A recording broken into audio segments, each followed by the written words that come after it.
This is The Guardian by Nicholas Sparks, and it's chapter 42. Mike looked up just as a shadowy figure launched himself from the top of the stairs.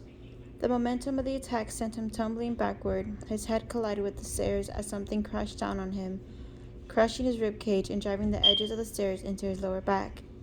The pain was staggering. Mike could see nothing, but he felt himself sliding down the stairs on his back, head first, each jaw in motion like someone swinging a hammer against his ribs, until his head hit the sand and he suddenly stopped.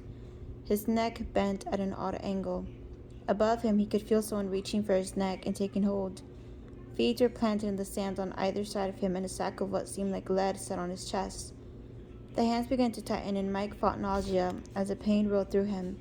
Even opening his eyes was difficult, but when he saw the face of Richard Franklin, his thoughts came suddenly into focus. Julie. He wanted to scream, "Run!" But he made no sound. Cut off from the oxygen, he began to grow dizzy, his mind a jumble. As he struggled to draw breath, he reached instinctively for Richard's hands, trying to pry them off as adrenaline began to surge.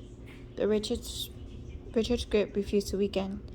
Mike swung wildly, connecting with Richard's face to no effect.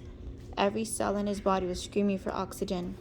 He thrashed his legs, trying to throw Richard off, but Richard wouldn't budge. Mike tried to whip his head back and forth, but it only served to make Richard's grip seem tighter. And the pain. Get air. It was all he could think about as he reached toward Richard's face, aiming for his eyes.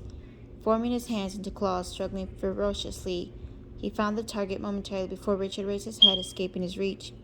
It was then that Mike knew he was going to die. Panicked, he reached for Richard's hands again, prying and grabbing, but this time he found the thumb and was able to latch onto it, and he jerked with every bit of strength he had left. He felt something snap, but Richard refused to let go. As he tugged harder, the thumb was curved into an unnatural angle. Richard loosened his grip as his mouth contorted in pain. He leaned forward. That was all Mike needed. Kicking and bucking, he finally felt a wisp of air pass through his throat. He grabbed Richard's hair with his free hand and rammed his knees into Richard's back, momentum and gravity shifting the advantage. Richard went over him, landing in the sand behind him. Gasping for air, Mike pushed off the stairs into the sand beside Richard, but just moving to all fours left him exhausted. Though he was able to take a quick breath, his throat kept constricting, cutting it off. Richard was on his feet first, and rolling suddenly, he kicked Mike savagely in the ribs, then kicked him again. Mike toppled over onto his back, and another kick to his head followed. The pain was nearly blinding in its intensity, and again he couldn't breathe. He thought of Julie. Julie. Staggering onto all fours, he lunged toward Richard. Richard kicked at him. Mike felt the blows, but kept driving forward. A moment later, he was reaching for Richard's throat when he felt something hard wedged against his stomach and heard a pop. At first, there was nothing, but then there was fire in his belly. Boiling water biting the nerves, pain shooting in all directions, climbing the spine. Mike blinked in shock, and he seemed to lose control of his tongue. His legs went still, his body weakened, and Richard shoved them off. When Mike reached for his stomach, it was slippery, oozing. In the dim light, his blood looked like motor oil puddling beneath the car. He couldn't understand where the blood was coming from, but when Richard got to his feet, he saw the gun. Richard stared down at him, and Mike rolled away. Need to get up. Have to stand. Have to warn Julie. He knew Richard would be going after her, and he had to stop that from happening. He had to save Julie. He tried to override the pain, to figure out what to do next. Another kick landed on his head. He was on his stomach again, blood pumping out beneath him. Hand to his stomach, feeling his life drain away. "Julie," he screamed, but the sound came out as a wheeze. Dizzier, weaker. Have to save her. Have to protect her. Another kick to his head, and then there was nothing. Richard stood over Mike with eyes wide, breathing hard, energized as never before. His hands were tingling, his legs shaking, but the senses, oh, they were so alive. It was as if he were experiencing a world he'd never known. Sight and sound were amplified, and he could feel the slightest movement of air over his skin. The effect was dizzying, intoxicating.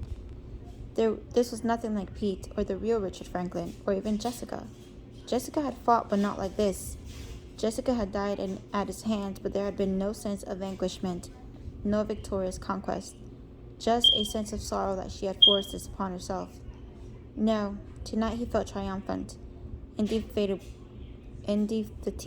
unbeatable. He was on a mission, and the gods were with him. Ignoring the pain in his thumb, Richard turned and started down the beach. On his left, the dunes were covered with grass and pocket ivy. The waves continued their endless rolls. It was a beautiful night, he thought. In the shadows ahead, he could make out Julie's form hovering over her dog, but the dog was either gone or would be soon. We'll be alone, he thought. No more complications. No one to stop us. He began to walk more quickly, excited by the thought of seeing her. Julie, no doubt, would be frightened when she saw him. She'd probably react the way Jessica had when she'd found him waiting in her car that night outside the supermarket. He tried to explain himself to her, to make her understand, but she struggled and dug her nails into his skin, and he put his hand around her throat until her eyes rolled back in her head, watching and knowing that she had forced him to do it, forced him to, for her own selfish reasons, to let their future slip away. But he would treat Julie with the patience she deserved. He would talk to her in quiet tones, and when she really understood the nature of his love for her, when she realized that he'd done all this for her, for them, she would acquiesce. She'd probably still be upset about Singer, but eventually he would comfort her and would see why he had no other choice. He'd want to lead her to the bedroom afterward, but he knew there wasn't enough time for that. Later tonight, once they were safely away, they would stop at a motel and make love, and they would have a lifetime together to make up for what they'd missed. "He's coming, baby," Julie whispered. "He'll be here soon and we will take you to the doctor, okay?" She could barely see Singer through her tears. He was worsening with every passing minute. He had closed his eyes, and though he was still breathing rapidly, he was wheezing, and there was an almost high-pitched whistle like air escaping through a tiny hole in an air mattress that didn't sound natural at all. It wasn't just his legs that were quivering now, it was his entire body.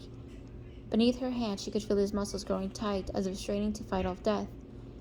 Singer whimpered, and Julie heard the panic in her own voice.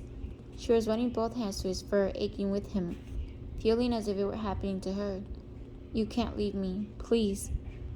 Inside, she was screaming at Pete and Mike to hurry up, that they were running out of time. Even though it had been only a couple of minutes, it seemed an eternity, and she knew that Singer wouldn't be able to keep fighting much longer. "Singer, you can make it. Don't give up, please." She was just about to shout out for Pete and Mike, when the words caught in her throat. At first, she refused to believe what her eyes were seeing, and she tried to blink the image away, but when she looked again, she knew she wasn't wrong. Though his hair was a different color, though he wore glasses and the mustache was gone, she recognized him immediately. "Hello, Julie," Richard said. Jennifer sped through traffic, whipping between cars, lights flashing. With her eyes on the road, she gripped the steering wheel so tightly that her hands ached. 10 minutes, she thought. All I need is 10 more minutes. Julie stared at Richard without breathing as everything clicked into place.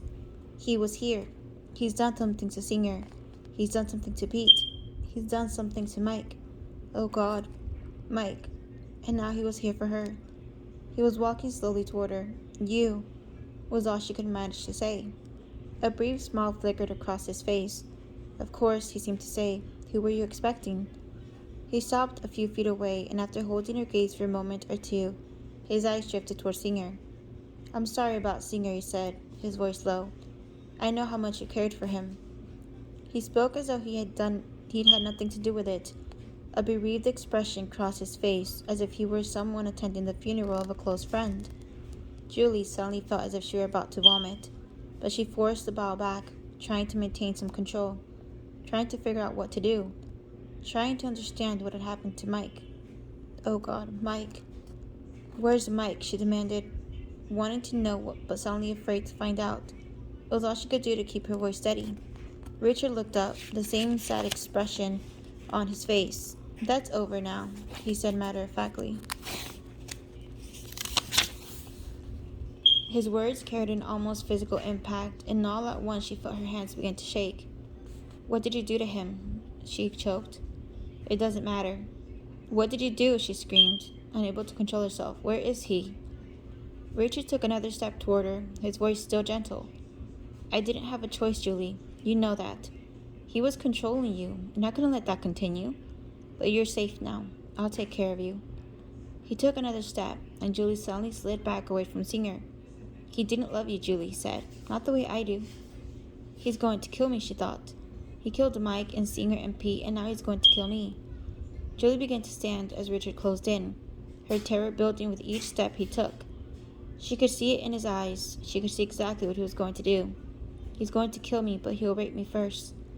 The realization was almost disabling, but something inside her screamed, "Run!"